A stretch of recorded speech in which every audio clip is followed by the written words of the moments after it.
यह हादसा भयावह था। यह हादसा खौफनाक था। यह हादसा दिल दहला देने वाला था।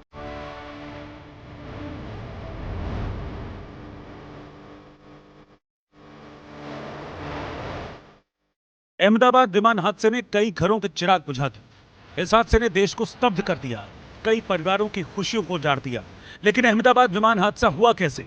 जो विमान हादसे का शिकार हुआ वो एयर इंडिया का बोइंग 787 ड्रीमलाइनर प्लेन कैसा था, कब बना था, इस विमान के बारे में जानना जरूरी है।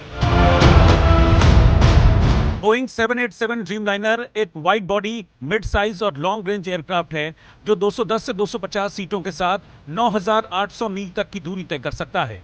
इसे 20% कम फ्यूल कंजम्पशन के साथ डिजाइन किया गया है। इस प्लेन में दो इंजन होते हैं। इसकी लंबाई 56.70 मीटर, ऊंचाई 16.9 मीटर है। प्लेन की अधिकतम गति 954 किलोमीटर प्रति घंटा है। अधिकतम रेंज 13,620 किलोमीटर है। इसकी कीमत 2.18 करोड़ रुपए है। यह एयर इंडिया का सबसे मॉडर्न प्लेन है जिसकी संभावित लाइफ 30 से 40 साल है। लेकिन अहमदाबाद में जो प्लेन क्रैश हुआ वो सिर्फ 11.5 साल पुराना था। यानी अभी ये 20 से 30 साल तक और उड़ान भर सकता था। लेकिन इंजन में तकनीकी खामी आने की वजह से एयर इंडिया का यह विमान हादसे का शिकार हो गया।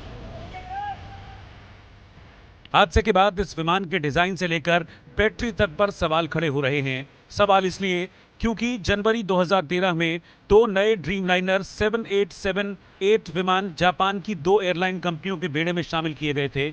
इनमें लगी लिथियम आयन बैटरी में आग लग गई। एक विमान में आग तब लगी जब यह बोस्टन के एयरपोर्ट पर पार्किंग में खड़ा था, जबकि दूसरा ड्रीमलाइनर उड़ान भर चुका था।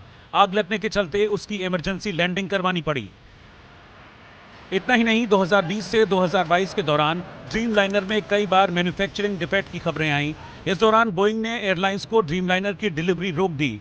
बोइंग ने भी माना कि ड्रीमलाइनर की मैन्युफैक्चरिंग में कई तरह की गड़बड़ी थी, लेकिन इससे सुधार लिया गया। लेकिन अब जब यह विमान अहमदाबाद में हादसे का शिकार हुआ है तो फिर एक बार फिर बोइंग 787 ड्रीमलाइनर विमान पर गंभीर सवाल खड़े हो रहे हैं।